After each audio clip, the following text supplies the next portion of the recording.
Kisa ni muda mrefu sana kipenzi changu na kutafuta. Simu zangu ujibu, upokee simu, ujibu meseji. Nimezunguka kote kukutafuta mpaka kwa ndugu zako, mpaka kwa marafiki zako, kila ninayemuulizia anakuambia hajui ulipo. Na unajua umeniacha katika hali gani hizi? Umeniacha nikiwa mjamzito. Sina huduma yoyote, sihudumiwi na mtu yoyote. Kwa nini unanifanyia hivyo? Sabra. Nilishakueleza toka awali. Sawa, swala mahusiano mimi na wewe halipo, na hilo sahau. Haina maana ufahamu. Yaani sipendi mtu ambaye tayari alishakuwa na watoto toka awali. Na nilishakueleza hili. Sasa ninachokuomba tusitafutane ubaya, sawa? Sasa nisikilize vizuri, naomba unielewe, sawa? Yaani kuanzia sasa hivi tunavyoona mimi na wewe, uhusiano ulishaisha. Sawa? Nilikuambia lakini na ulijua kabisa nilishakwambia na watoto. Kwa nini kuniambia mapema? Sitaki. Sio wewe tu. Mwanamke yoyote yule duniani ambaye alishatangulia kuna watoto. Simpendi mtu wa design hiyo. Simpendi. Si unanielewa mpaka hapo? Achana na mimi. Jua shughuli zako. Sabra, tusitafutane.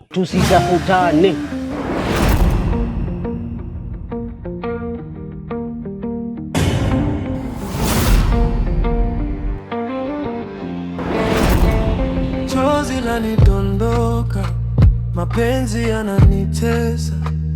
Kwa nini sasa?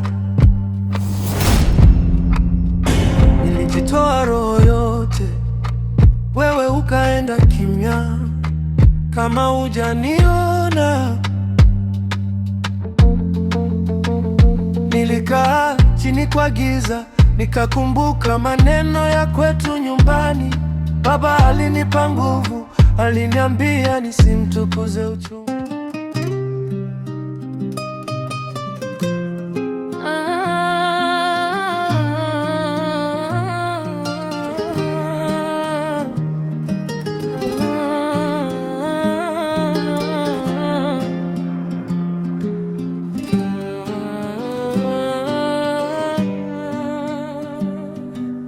Ondoka nikuseme kabla sijapasuka.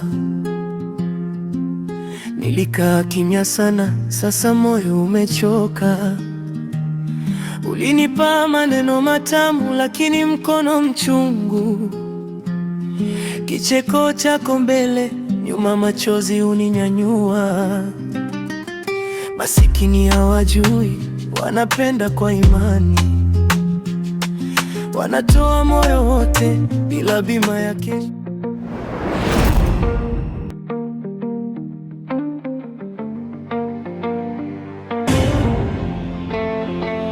Chozi lanidondoka, mapenzi yananitesa. Kwa nini sasa? Nilijitoa roho yote, wewe ukaenda kimya, kama hujaniona. Nilikaa chini kwa giza, nikakumbuka maneno ya kwetu nyumbani. Baba alinipa nguvu, aliniambia nisimtukuze uchungu. Kaenda kimya, kama hujaniona. Nilikaa chini kwa giza, nikakumbuka maneno ya kwetu nyumbani. Baba alinipa nguvu, aliniambia nisimtukuze uchungu.